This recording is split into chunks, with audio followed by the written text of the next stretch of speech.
Let's put the id back in yid. Welcome to Ruby Reviews Books. Reviews from a cat who cannot read. From a cat who cannot read. Ruby Reviews Books, where Ruby, a cat who cannot read.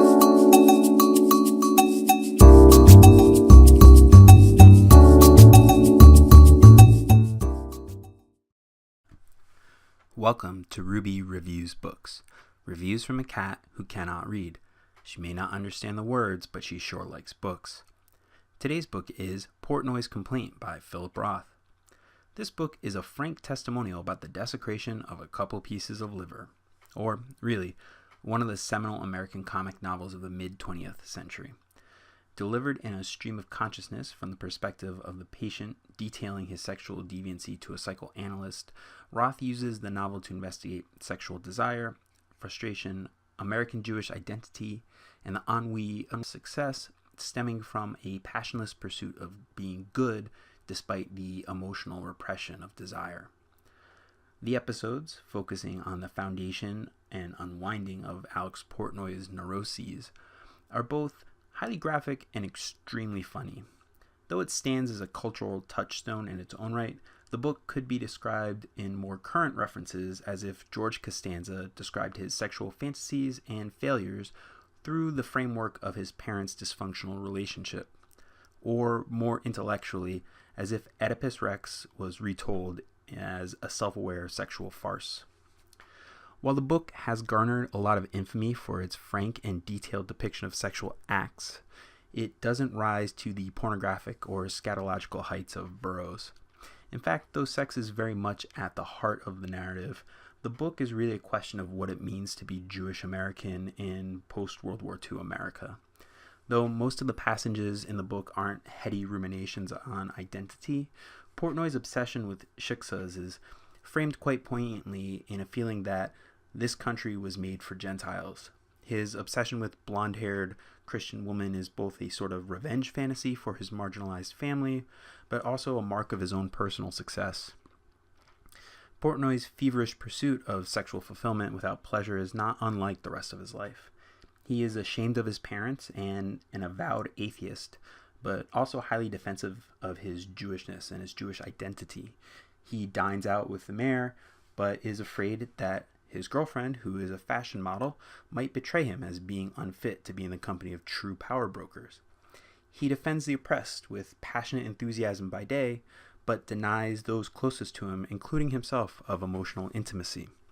The feeling that his life is some kind of untenable lie, or as the book frames it, a psychosis that pits moral intention against sexual obsession, is the thematic core of the novel.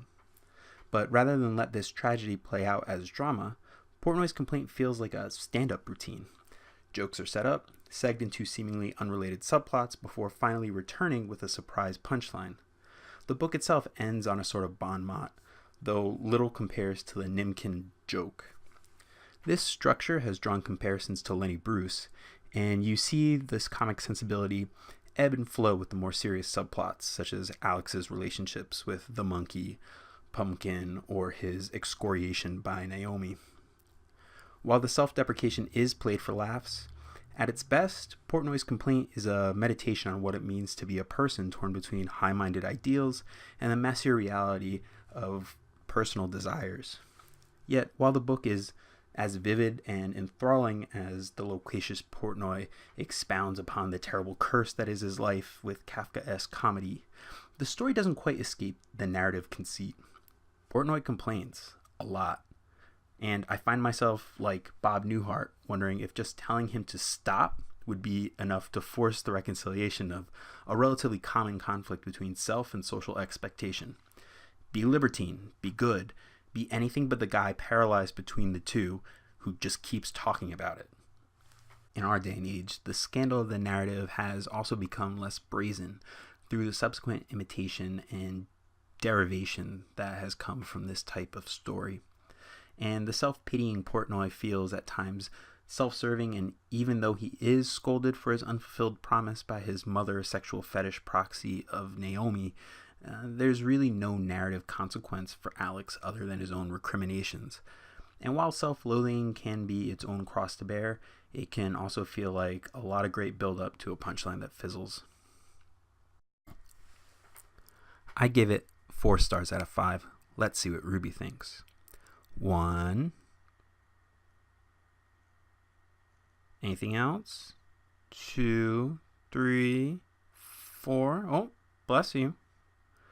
Well, there you have it. Portnoy's complaint. Rated 4 stars, 4 rubs, and a sneeze.